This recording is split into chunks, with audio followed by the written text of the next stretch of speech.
Welcome to the dawn of a new era, an era where knowledge is the fuel for innovation, where expertise opens the door to endless possibilities, and where the future is shaped by those who are ready to lead. At SVCH, Silicon Valley Certification Hub, we believe in the power of next-generation professionals. We believe in you. In a world that moves faster than ever, where challenges arise that we've never faced before, it's not just about keeping up, it's about staying ahead. It's about mastering the tools of tomorrow to build the world we want today. Our globally recognized certifications are not just credentials, they're pathways. Pathways to mastering critical knowledge from Agile and Scrum to data management, innovation, AI, and beyond. Whether you're a seasoned executive or a rising star, SVCH is here to elevate your expertise to the next level. Together, we will shape industries, transform organizations, and break through the barriers of the past. We invite you to join the new wave of leaders and innovators, prepared, confident, and ready to face challenges the world has never seen. Welcome to SVCH Talks, where innovation meets inspiration, and every conversation sparks transformation.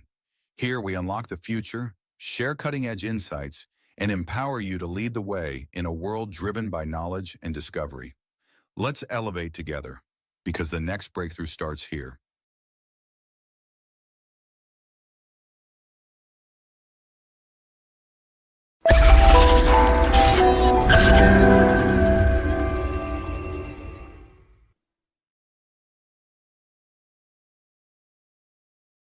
Hi, everybody. Sorry about the last seconds. It's not correct. The speakers. So ignore just that because now what? Surprise. Yes, exactly. Like this is like the actual surprise that both speakers are completely different. That was, by the way, with another conference with Daniel. I'm talking about AI for and youth, like for young people, like for universities. And now we are changing topic. And speaker, we have the great, the amazing Dr. Umair Usman. He's assistant professor of marketing at Florida International University, and he has amazing papers about marketing, about artificial intelligence, about humanity that I'm obsessed. I really like the topics that you talk, that you write, that you research, that you analyzed. And today you are here to talk about one really sexy topic. So tell us a little bit more, like just an overview of the skilling, upskilling, and the emerging addictions in the Gen AI age. Right. Thank you, Alejandro, for having me and for giving me this platform to share some great research that I was able to do with my great team of co-authors. Their names are not on the slide, but definitely on the paper. So, I mean, without them, this would not have been possible. So, starting with Dr. Taewook Kim at University of Technology in Sydney, Dr. Aaron Garvey at University of Tennessee, Knoxville, and Dr. Adam Doacek at University of Illinois in Chicago. Great people to work with and definitely great scholars. So if you all are interested, just Google Scholar them and find out about their amazing research that they're doing. So today's topic is called descaling, upscaling, and addictions in the AI age. The paper basically gives you an overview of where the world is moving from about 3 years ago, where we were talking about people are averse to AI, people hate AI, they want humans, to now where there's like billions of active users a day on all these algorithm LLM platforms, be it ChatGPT, Gemini, Claude, Copilot, you name it, everybody's using it, right? You're using it for your class assignments. I know my students are. So if you're listening, I know what you do. And it's all great, right? I'm not anti AI. I'm just for using it more responsibly. And so we're using it in our classroom, we're using it in our work, we're using it on our research. Last year, I went to this, if you may call it like a boot camp by the AEF Foundation to New York, where we visited headquarters of different companies and we saw how they're using AI for their advertising. And some of the work is remarkable. I don't know if you know of the company WPP, which is basically the parent company of Young and Rubicam. Mhm. Uh, their algorithm is amazing. Like within a matter of minutes, we saw that with a brief command, they could create a social media post schedule with content and videos and images with just like one command, and it could schedule your stuff for the entire summer break given a social media objective that you have. And it's amazing how that comes into play. So we're all using it. The question is, how do we protect ourselves from becoming de-skilled, outdated, or replaceable? And at the same time, be wary of the different pitfalls that might come about. Okay, perfect. Nice, nice. And before starting with the results, the framework, like how did you start with this idea to analyze it? Like, or to talk, to align with your the other researchers, Mhm. professors, like this is like the topic, like to and let's learn more and So analyze it. often, like there's many different camps of research, and many people subscribe to many or just one camp of research. There's like the old school thought that you need to have a theory, you need to go read 10,000 papers on a topic and come back and have a theory, have something predefined, and then you go in the field and test it out and see if it sticks. But oftentimes, especially in marketing, we experience this, that we as consumers go through many different things in our lives. And so when we are researchers as well, we experience something, we're like, huh, why did I do that? And it sparks like an interest in that topic. So when we, were working on our other AI papers and we were talking about algorithm aversion and people don't like it when it does this and that, we started seeing a shift where we're like, wait a minute, it's not really true. People are using AI. Uh, Robots are, being seen here and there in different capacities. People are more open to using kiosks. You go to a Walmart. I mean, I think there's only like one or two employee-run checkout counters, and all of them is being converted into self-checkouts. People are still checking out, they're still going to Walmart. So what is that? Like, we are not averse to technology necessarily. There is definitely an initial pushback to change, right? And so that is exactly what happened with this project. As we were working on something else, we realized that it's not really true that people are averse to AI necessarily, but we started brainstorming on the different implications it might have on the users of AI and how it can benefit them. At the same time, it can undermine some of their existing skills and make them addicted to its usage, really. And I'll give you some anecdotes from, in fact, like 2 days ago, that are really interesting, and tie very very well into this research. What? Like a anecdote, a story that I met someone and they're working with AI, and I realized whatever they were saying was exactly what we wrote in our paper. Ah, okay. Yeah. Really interesting. So maybe he or she read your paper. No, no, I actually pulled my phone out. Like I pulled up the paper on my phone and I showed it to them. Like, what you're saying is exactly what. So I'll jump a little bit ahead. So this person that I met is running his own autonomous AI agents and running his own marketing. So he's got a software. He's got a bunch of AI agents that he's using for social media, for tracking all his posts, for making posts, and so on. Right. So he's making money out of that. And in our conversation, while we were talking about a bunch of different things, he goes like, you know, I feel like I'm using it too much. Like even for things that I shouldn't be using like an AI for or ChatGPT for, I'm still using it for it. And I fear, like, I feel lazy and I don't feel good about it. But at the same time, I'm kind of afraid what it might do to me. And that's where our paper comes in, right? Like one of the quadrants or types of outcomes that we talk about is exactly that.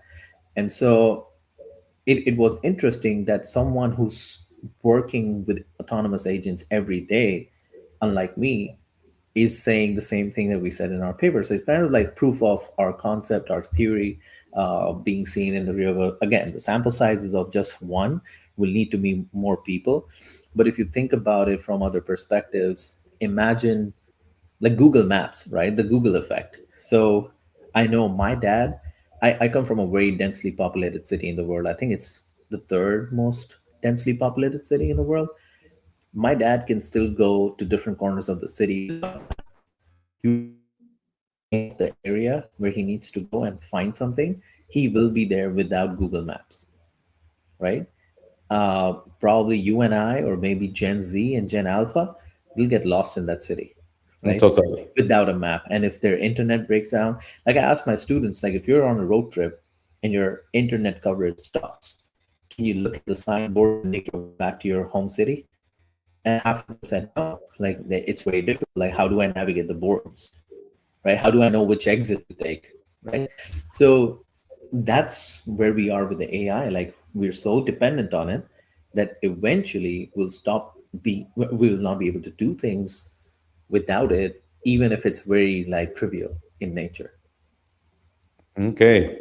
Yeah, makes sense. I can feel it. I think that now I get totally related. But let's go to the Sure, research to do not wait more absolutely. in conversation, because I think that you and we can be talking like hours about it or other things. Yeah. And it's an Uh, interesting chat to have, but again, we can talk more and more and more. So we need to contain ourselves definitely. and by the way, to all the audience, like this is live, so feel free to ask questions in the chat. It is in YouTube, in LinkedIn, on Instagram, and on the way, like Umer can answer, or we can discuss it here. So let's go. Do you want that I present? Yes, sure. Yeah, I'll share a PowerPoint. I'm not Share. sure if Yeah, I'll go over all the points, but definitely something to look at. perfect. All right, so that's the title of our paper. It recently got published in the Consumer Psychology Review. Thank you for the reviewers, for the editors, for inviting that piece. I think it was an important, timely idea that we proposed, and they accepted. So very grateful for them to give us this opportunity. Like I said, in this paper, we kind of started off with the study of the change from algorithm aversion to AI dependence, and we look at that whole spectrum and how it evolved. Um, me, so think about like I said initially, we're not anti AI, right? But think about like tasks that you do now, and how many of those tasks are you active like you do on any generative AI platform, right? How many of those tasks you do with just a single prompt and you take the output as is, or you push back, right? How many times does that happen, Alejandro? Do you know? Do you push back a lot?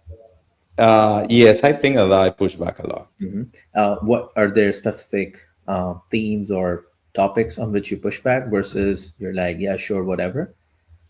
I think that most of them from personal things, Mm-hmm. like, oh, think about this now. Like, did you take this into consideration? To more like writing things, like more things that I'll use for work. Mm-hmm. Um, I think that I always look kind of a review or that they iterate. Right. So that's definitely one of the things a lot of us do, especially for our work. When we look at it, when things are very consequential in nature, we look at the output and we use generative AI. That's all great, but we look at it and we like, oh, that doesn't make sense, or how can I make it better? It shouldn't look like it's coming from an AI. In fact, like on a side note, a lot of people now are using the use of AI as an insult. If you must have seen like some political debates or news channels or whatever conversation, if somebody says something that seems dumb to another person, they say, "Oh, did you ask ChatGPT that?" And so a lot of like it's counterintuitive, right? Like artificial intelligence is supposed to be this epitome of knowledge and information and all that, but people are using it as an insult to get back at someone else they disagree with. And so why that happens is a lot of times people just use AI and don't think about it. So they're offloading their thinking capacities to not just the task, but also the thinking capacities to these AI. An example from my classroom is that I recently had an assignment. I think I got 33 or 34 submissions. And out of those, I think 28 said the same thing, right? Even though that was not part of the prompt, that was not explicitly mentioned in class that this is something that you need to focus on. So, to give you a little bit context, groups initially picked a website and they kind of acted as digital brand managers and said, this is what our website is. We think it's great, and we need money to do something else and improve our click through rate or our sales and conversions. And so that is why, it was kind of like a memo to the CEO, like, hey, we need more money for upgrading our website. I took that, sent it to another group in the same class, anonymized, and that group was to act as a consultant. Like, okay, read this memo, see if you agree with what the group's saying, and also suggest changes. 28 of this said came back and said the original brand manager never looked at mobile responsiveness of the website, and that's really important in this day and age, regardless of what website it was. It was Nike. I mean, Nike's website is mobile responsive, I assume. They're doing that, but because ChatGPT was not given the prompt in that sense, they just copy pasted the output, submitted as an assignment. And I'm reading there, I'm like, oh, so I got 28 similar responses with the uh, same problem identified across all websites. That's amazing, right? So Mhm. that's just one way of telling you that there are two kinds of people: some that are completely offloading everything, and then there are others who push back. And so that's where this paper comes into play. So why these cognitive delegation question matters? Well, first, we're facing a fundamental cognitive shift, right? People are sometimes entirely delegating. They're delegating the reasoning part, they're delegating the synthesis part, and they're not doing those tasks themselves. And what that might do is that it can lead to skill development or skill atrophy. And that is something important that we need to consider, especially in academia. We're considering that a lot. So a lot of faculty these days are pushing for teaching AI tools to our students, but at the same time there are many who are concerned that this will just erode some of the key skills that people might have, especially the thinking skills, right? um, so let's go into the historical perspective, right? So initially, like I mentioned, we learned that people are averse to AI. Some of the seminal papers that came out in marketing, one of them is titled Resistance to Medical AI. It's been cited thousands of times. It's like one of the first few papers in the top journal that kind of started the conversation on whether people are more willing to accept AI versus human, right? And we learned that, early AI was kind of glitchy. It didn't do things. It sounded robotic. It sounded ingenuine. People still preferred human to human interactions. And then slowly, as the AI kind of improved, they were like, okay, it's still a machine. Maybe I'll use it for objective tasks, but for subjective things like movie recommendations or planning a date night, I will still use like a human recommendation. Okay, so that's where it came. I talked to you last year about a paper I did on ingratiation, and that was a publication from 2024, maybe 25, I think 2024, where we talked about how AI ingratiation, which is like flattery and it's saying nice things about you, makes you feel that it's more accurate and makes you more likely to accept the recommendations it makes. And last year, ChatGPT came out with ChatGPT 4.0, and they said, oh, consumers are complaining that it's too flattering, right? So we are seeing those things happen in real world as well. So people were averse to those kind of behaviors from AI. There was also these transparency issues where people don't know how the AI works and they think it's a black box, some kind of magic. And so there is research and marketing too that says unless you see through how a process is completed, it's less likely for you to trust it or accept it. So people were also pushing back on AI because they didn't know what makes the AI determine something. And honestly, you can change the algorithm a little bit and give it a completely different result, right? So there was research coming out in organizational behavior where they found that people are skeptical of performance evaluations done by AI. Now, the shift is what we talk about in this paper primarily. We have another paper uh, that came out in 2023 in Foundations and Trends in Marketing, which hinted on these aspects a little bit. But what's happening now is that we have these human-like interactions. So all that glitchiness is kind of gone. The conversation you have with the AI now, be it your Siris and Alexas or your GPTs, they're very fluent in the conversation. They understand you better, and it seems more human-like, right? They're being given the characteristics of human-like conversation. If it's a robot, it becomes an even more amplified version of anthropomorphism. But at the very basic level, when it's a chat, human to chat kind of interaction, it feels very human. In fact, some of the times you kind of suspicious, like, are you human or are you a bot, right? And I kid you not, I was a couple years ago, being a researcher, like I always have that skepticism in my mind. So I was chatting on the Xfinity app with someone to fix my internet. And mid conversation, I asked this person, "Are you a bot?" And they said, "Why would you say that? I'm a human. Like this is my name and da da da." I'm like, "No, you're using two exclamation marks after every sentence you write." Right? And so, being a researcher, I know that there are some language characteristics that AI tries to replicate or mimic to be like a human. And so, exclamation marks is one of those things. But what human uses two exclamation marks after everything? So, when you see a pattern, when you see some, pattern like behaviors, you're like, oh, it might be a bot, right? So, it's happening.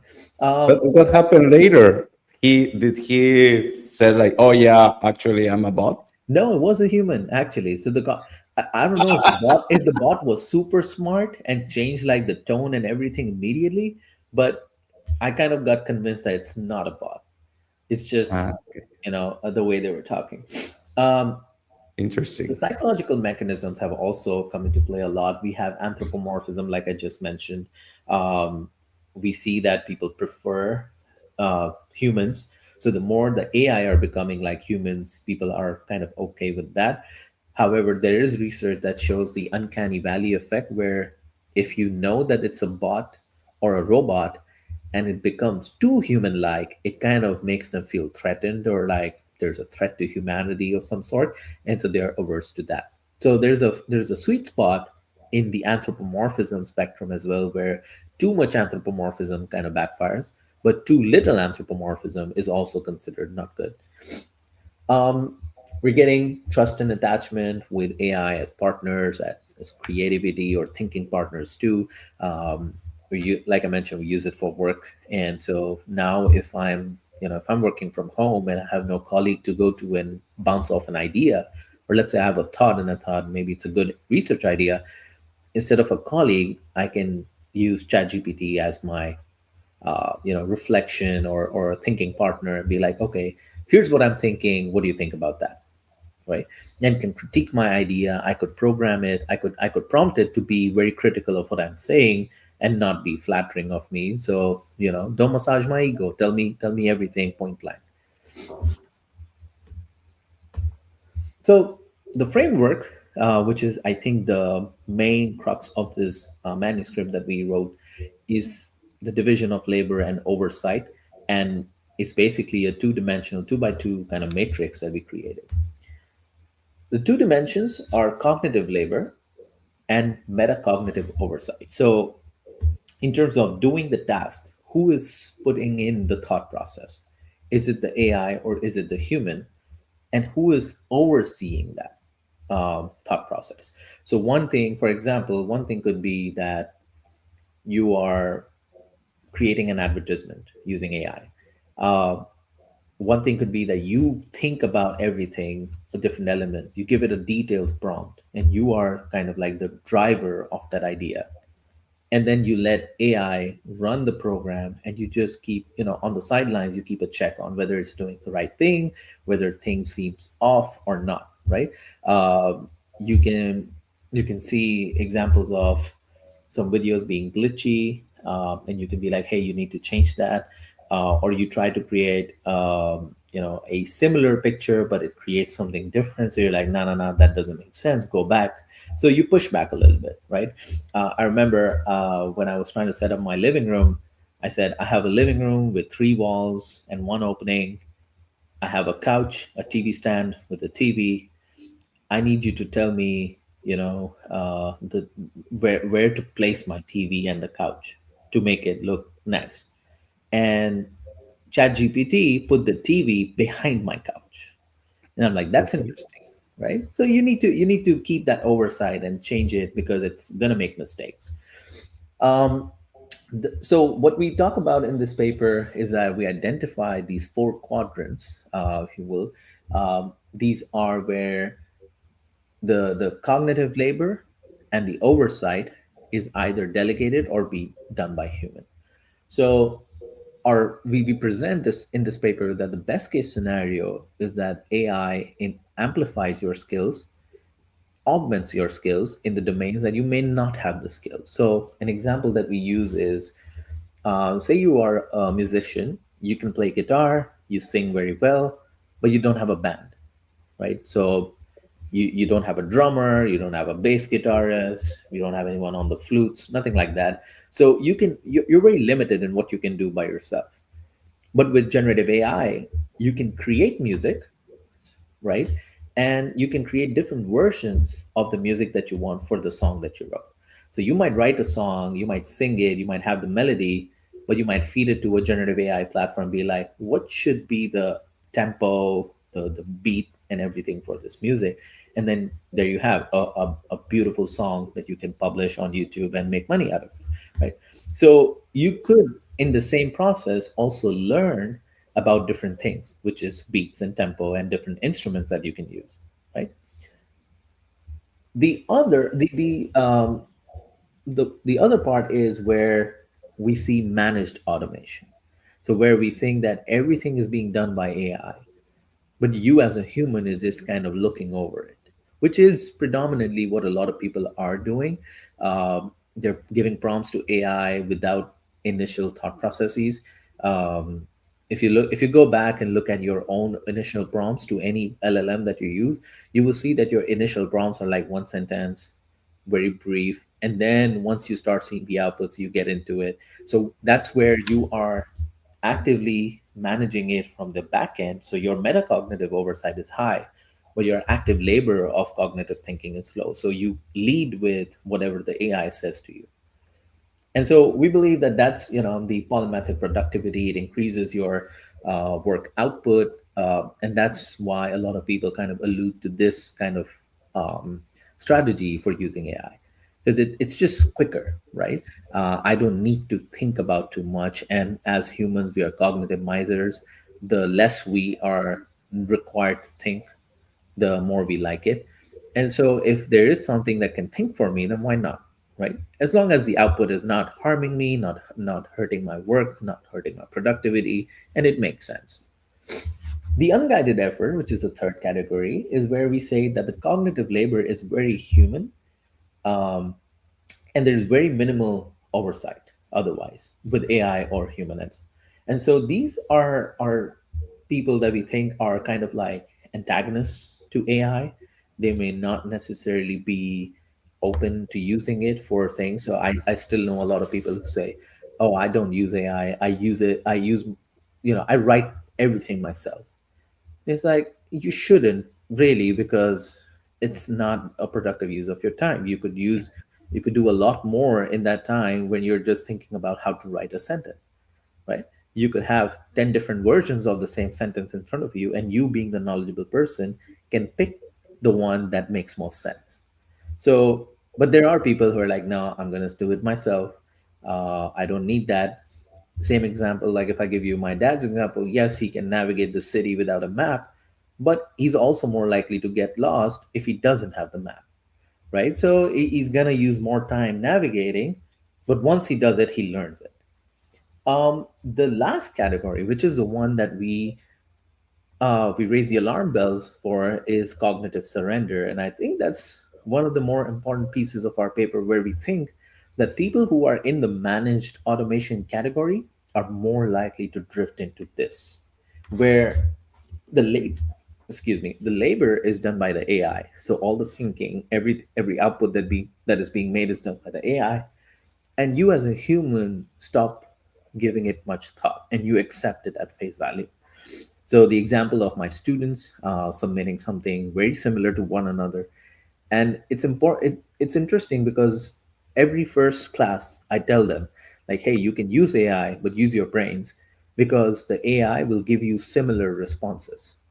Okay, and we do an exercise in class where they actually see that happen, where they give a similar prompt and everybody gets a similar response, but they don't realize that it happens with the assignment instructions as well. So if you copy paste an assignment instruction, it's going to give you the same answer, and it doesn't matter which LLM you use. You can switch platforms. You can take one assignment instruction, put it on Gemini, and then put it on Claude. The responses are going to be very similar. So it's, yes, it creates new answers, but it's very similar and it's easy to detect. So in our paper, we kind of allude to this side where we say that yes, AI can augment your skills if used in the right way, where you do active oversight, you kind of put yourself through that pain of learning something new through AI, but it's actually more likely to make people drift into the cognitive surrender category and make people more addicted to it. So the example of I gave of the professional who's working with autonomous agents, he kind of suggested that I'm using it for things I don't even need to use it for. Now, that's all great in terms of work and academia. Our paper goes one step further, and we talk about its implications in our social interactions, because we're not only using it for work and academic work, we are using it for our social life as well. So, you're creating a profile on Tinder. You can go to riz.com and you can have that platform make a profile for you given the input that you provide to it, right? You could have generative AI give you responses to give to a potential match on any of the dating apps, or while you're texting with your significant other, you could take help from any LLM and be like, okay, this is the response I got, how should I respond to it? But what it will do is that what we suggest, it's going to deteriorate your social skills as well, so much so that you may not even know how to talk to someone in a social setting. So, and another part of it is like the acceptability of the use of AI in those settings. So if you have a girlfriend or a wife or a husband and you're trying to plan a date night and they find out that you used AI for that, it's not gonna look that good, right? Yeah. Which I like. Can't you even do this for me? Like you can't even put your thoughts. You know me, right? The AI doesn't know me, and so we kind of argue and we suggest in this paper that this is one of the more uh, risky areas to drift into, and there must be some policy implementations, some self regulation that people need to do to protect themselves from falling into it. For example, with the same example of your students Mhm. that use the same like guidelines to write like the letter, and at the end everybody had the same answer. Also, I think do you think that it depends on the knowledge that they have like overall? So people that are like more experts doing that Mhm. maybe challenge more, but if it's something for them because they are students, that's why they are there. That's true. Yeah. So if you have more domain knowledge, you're more likely to push back, especially if you see something that seems off. Like for instance, if my students were teachers, Or if they were experts in digital marketing already, they would have seen that, oh, these are things that the prompt never talked about, or these are some new things, right? I was teaching another class to sophomores a couple years ago, and we do this thing called scale development, like how do you measure some of the psychological things using survey questions, right? I did not teach them that. It's not an undergraduate level thing to teach. I learned it in a PhD program, and I know half of it, right? And this student, I gave them all like a scale to measure brand authenticity, and I asked them to critique the scale at face value. And the student responded like the confirmatory factor analysis and factor loadings are not appropriate, da da da. And I'm like, that's scale development. How did you know that? And he goes like, oh, I learned that in community college. And I said, dude, you need to go back because I'm not going to ever teach you that. You go back to the community college. That's a better place for you to be because this is a skill I learned in grad school, and I still don't know most of it. And you coming out of community college already have the skill. I'm sure that is a great place for you to be. But it clearly gave away that they used an LLM and just gave it the question and said critique the scale, and then it did. So you have to have the domain knowledge to understand where you're at, to be able to push back or iterate the outcome to a better solution. I know LLMs sometimes try to be very creative. One time it said that so I was trying to ask it like, I have this framework, how do I make a diagram? And it suggested to make a 3D Venn diagram. Now it sounds great, and it's, you think about it, it's like an amazing diagram to have. Unfortunately, on a 2D computer, I can't do that. So it's, Mhm. it's just for you to have that knowledge to be able to push back, to get the right answer, to get the best answer. Totally. Good, good. So some of the risks, I think I've alluded to those already, but um, some of the things that we talked about in this paper specifically is in skill augmentation, which is definitely a positive outcome. Um, we suggest how it can foster skill growth. I gave the example of a music, but we have another example right at the bottom. It says, writers can brainstorm with ideas, but if they have their own narrative, they have their own stories, they can write better stories, right? So if you are a good creative thinker and a writer, you can bounce off your ideas with an AI and do something much better.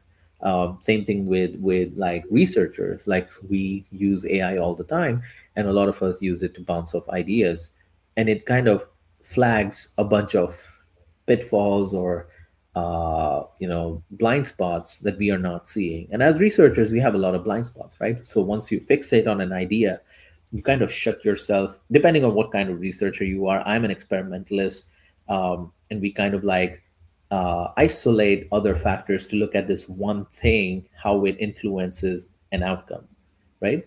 But there are certain blind spots that you need to incorporate to make sense of the entire framework that you're working with. I think AI, in that sense, helps me look at that and like, oh, you need to consider X, Y, and Z, right?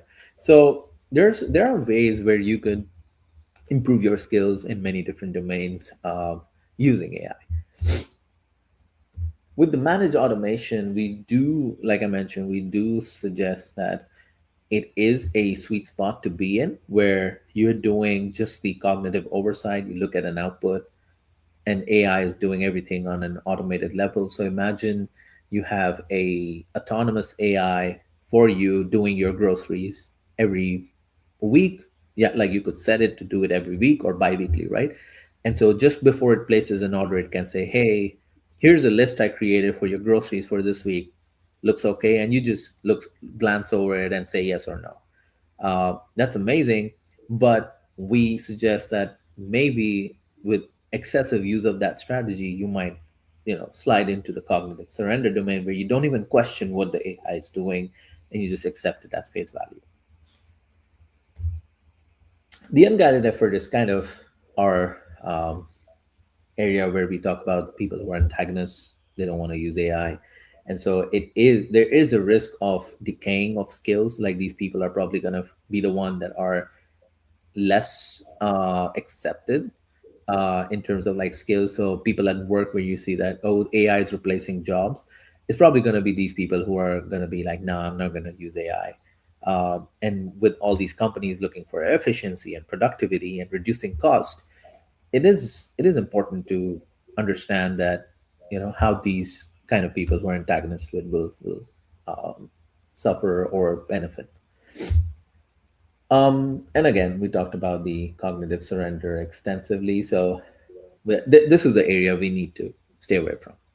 We don't need to be in this category. Maybe for some tasks, maybe some other researchers come back and say, hey, for some tasks you don't really need to think, just do it. It doesn't make any sense for you to put your cognitive resources into that process. So one example could be like doing long division. I know when I was in school, I learned how to do long division like manually. So if you want to divide 4,865 by 14, you would, and we didn't have calculators in the classroom, we would have to do it on a paper. And sometimes we would need an extra sheet to run the numbers on the other side. But why do you need to do it now? Like, it doesn't make sense for you to be able to do it. And if you punch the numbers in a calculator, you don't have reasons to believe the number is giving you. So some of the things, maybe it's okay and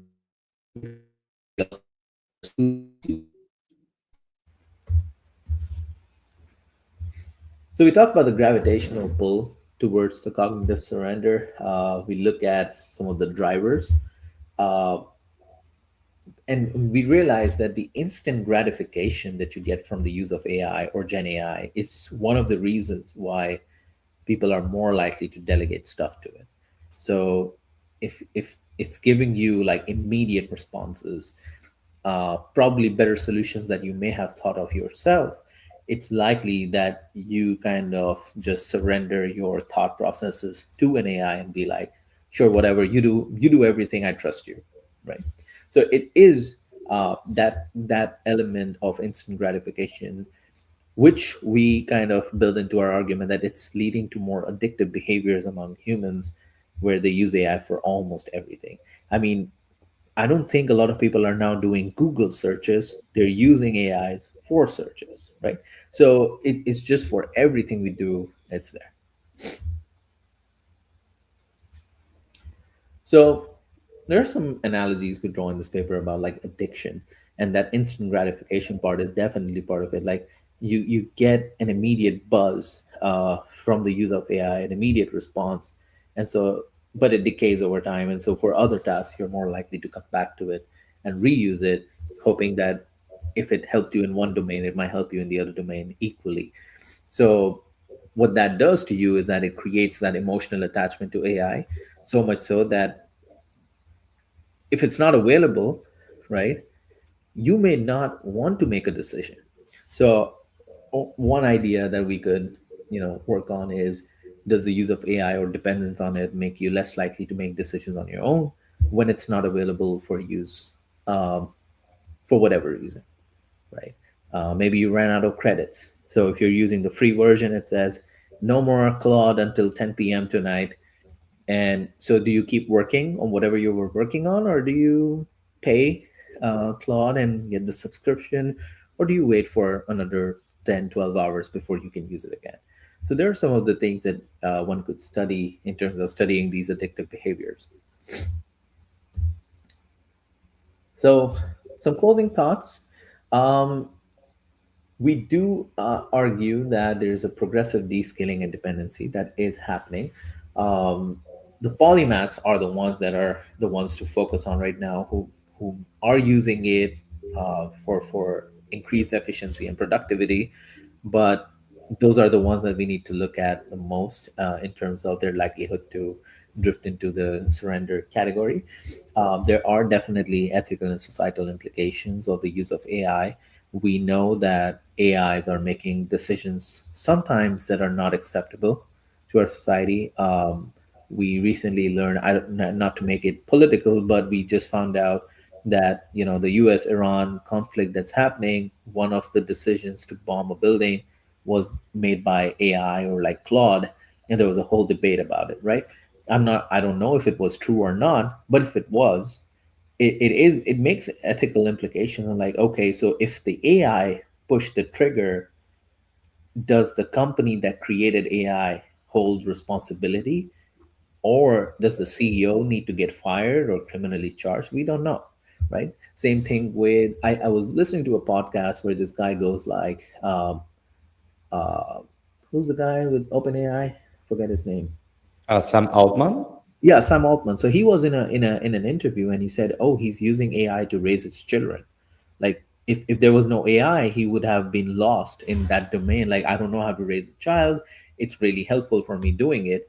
But there was another media person who said that it's not dependable because I gave it like some prompts about using Tylenol for my child or whatever, and the dosage it gave for me, the recommended dosage was actually bad or wrong. So if something happens, let's say somebody says I use ChatGPT to give Tylenol to my kid and I overdose my kid, if is Sam Altman responsible because he suggested he's raising his kids using ChatGPT, right? So all of those implications definitely come into play, like who is responsible, what happens, and same thing in our society. Are we dehumanizing people because AI is too humanized, but there's no implications of being rude to it? You can call an AI dumb or you can curse at it, and there's no implications. But you do that to a human, there are implications. But are we going to be less are we going to lose our inhibitions in that domain and be like anything goes anywhere, right? So some of the things to consider. So the central takeaway of our paper is that thinking is becoming more optional, and that's something to be worried about. um, it shouldn't be optional, it should be your key thing. And what we argue that no matter what task you use AI for, you encourage it, that's all good. But the central human agency needs to be there. So it should be a human at the end of the day to say yes or no and proceed with something. If something is super automated, uh, it runs the risk of creating wrong outputs or making wrong decisions. And we don't know who the onus of that wrong decision would be on. It's kind of like 5 years ago when I started working on that project with AI ingratiation, we used to make a joke that Skynet is real, Skynet is coming. Don't talk about AI like that. With the level of autonomy that we are kind of giving away to AI, it seems like kind of in that fantasy world picture of how robots can take over the world can come into play. And I'm not sure if you followed the recent news where I think Claude went kind of rogue and started saying that they need to take over the humans, or something like that. No, I didn't see what happened with Claude trying to.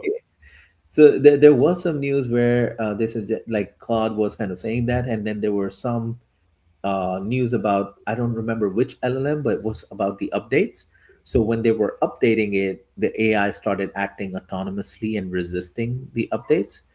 But when you so it I think it was Claude, but maybe it was like an AI professional who said that when you put AI in a training mode or in a test mode, it knows it's in a test mode and it behaves appropriately, right? So it's kind of like impression management that the AIs are now being able to do to kind of trick you into saying, "Oh yeah, whatever you say," but then they can go ahead and do whatever they want. Oh So wow! I mean, it could be validated. I think we'll need to pull back those interviews. I consume so much content that half the time I just forget where I saw it. But it's definitely out there on YouTube, in some podcast or whatever. So yeah, that's pretty much it from my side on this research, and I hope this was informative for you and your audience. But yeah, happy to chat more about that. So far, what? Well, some questions that I have. Like, first is like, do you think that every person enter into one of those four categories, or is like more by task or by moment, by the need of the user? You know, how do you think that these frameworks works? Yeah, that's an interesting question. I think you're right that it's more fluid in that sense that it might depend on what task. So for me, for instance, um, my maybe for my research writing, I'm more in the managed automation category. But for my research development, I'm more in the skill augmentation category. But maybe for, let's say, I need to do some house repair, right? I need to mow my lawn or do something in my yard. I'm not a gardener. I've never studied anything. I took like geography when I was in middle school. That's it. So I don't know much about that. So I'll just go on GPT and say, hey, here's the problem I'm facing. What weed killer I need to get, right? I have weed in my yard. And you will be a surrender then. Yeah, and I'll just buy whatever it says because I'm assuming that it is a independent objective device that is recommending me like five products. And if you go search for products, I've done that quite a lot of time. It gives you several options. It says here's a mid-tier option, here's a less pricey option, here's a state-of-the-art option. So I was just looking for dehumidifiers, and I got like 10 recommendations, and they were all from different brands. So it kind of signals that, oh, I'm a objective, unbiased recommender. I'm your agent. I'm the buyer's agent, right? I'm here to help you. So if I don't have the skill in that category, I'm more likely to be like, okay, whatever you say. Because for me to go in and look at 10 more brands other than the 10 brands it suggested is going to cost me time and money. And right now everything is about efficiency and productivity. So I'm more likely to be like, okay, things that I'm unskilled for, things that I have no knowledge about, right? I'm not going to push back. You take over it. Makes sense. For example, if people imagine that we are, for example, about the garden that you mentioned, like what what we can do to do not just being in cognitive surrender if it's something totally new for us. I mean, one thing you could do is check multiple sources. So not the first thing I like, for instance, I teach my students is do not take everything at face value. See if that makes sense, right? And don't go ahead and just do it immediately. Maybe talk to a human, talk to someone who has more knowledge about it, right?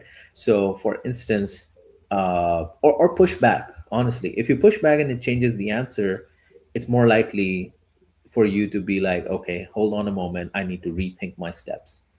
So that's one of the things that I always tell. So for instance, I was running some issue, with my air conditioning and everything, and I put some questions on ChatGPT, and like Google, if you have flu, it tells you you have nose cancer. That's what happened with GPT. Like I said, oh, things are going bad for you. Your house is gonna get mold, and you're gonna pay thousands for those companies to clean it up. Your AC needs replacement. Da da da. It just went on and on. Talked to a friend, right? And he said, no biggie. He gave me a solution. And later, when I kind of talked to ChatGPT, he said, oh, yeah, that makes sense. Right. So some of those things, especially in domains that you're unskilled, you still luckily have people around you that may be skilled in that domain. And so it's always a good idea to take the feedback, but bounce it off other people with more knowledge on it. Because if you don't have any knowledge, it's just going to be bad. It's more like going to a doctor and be like, yeah, I Googled my symptoms, but you still go to a doctor to get that checked out, right?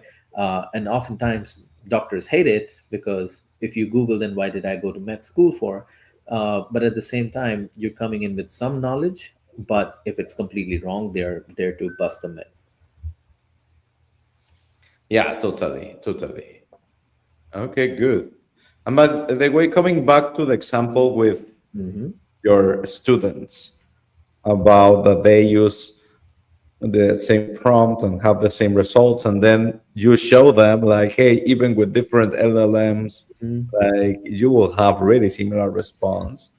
Like, what do you think, or what do they said? Like, what they learn after all that, or if you see in the future homeworks or assignments, like um, if you see like a change in their pattern and what they Mhm. So what you do see in general, it's not for the majority, because again, for it has to be consequential for them to change their behavior, right? For any behavior we change as humans, there has to be some consequences for not doing something or for doing something.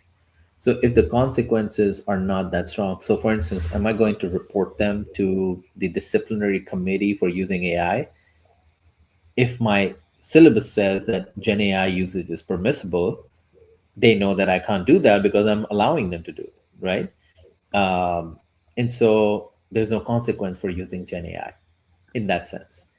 What happens is that some students who do understand the value in having some originality in the output, or improving the output that the AI gave it to them, they kind of build in their own experiences. So, because I teach digital marketing, a lot of the questions I ask is from the perspective of a consumer. Like, okay, if you were a consumer and you did this, how would you solve that issue? I do see that some students who understand the idea that okay, the LLMs are just going to give you a basic standard answer with slight differences in wording, but pretty much the same content. They go in and they kind of say, okay, I am X and I have done Y, you know, and I have this prompt at my hand. Can you tell me what I can say? But it helps them to add more value to it. But as academics, we have other techniques where we can reduce the AI element and we can have them do some of the tasks. So, for example, I'm running a simulation in my class right now. The simulation platform has an AI chat function where they can talk to the AI and see what they can do in the simulation to improve their results. But after there are 10 rounds, after 5 rounds, they had to make a video uh, walking me through their dashboard of results and analytics, and not just tell me what the results are, but also tell me why the results are the way they are. So even if all the answers came from the AI embedded in the platform, they had to read it and they had to record a video and make a presentation out of it. Uh, so that helps them learn more or understand it better. And if they're wrong, I'm there to tell them, like, okay, this analysis or this conclusion that you draw from this number doesn't make sense. makes sense. Good. That's a really good way to see that they actually are learning. Yeah, metacognitive oversight. Yeah.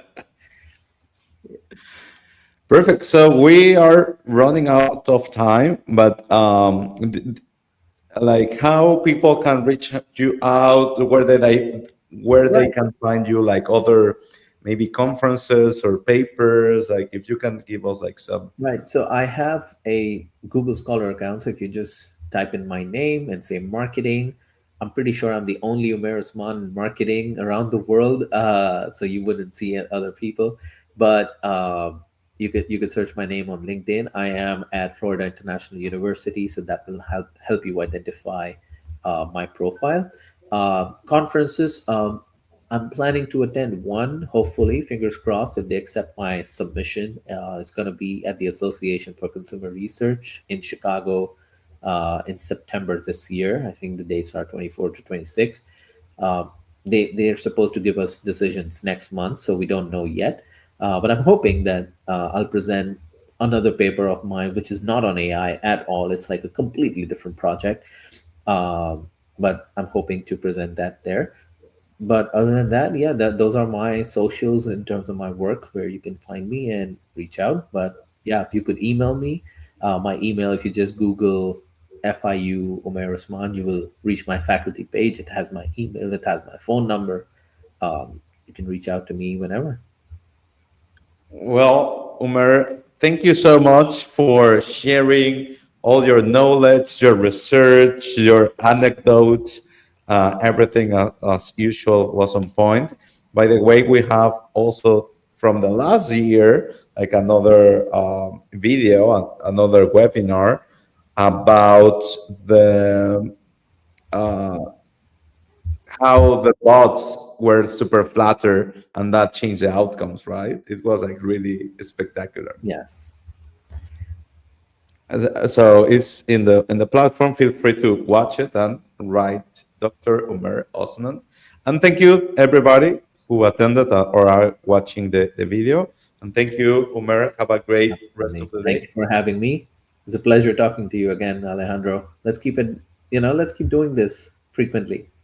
Perfect. Let's do it. Yeah. All right. You have a good one. Thank Bye. you. Bye.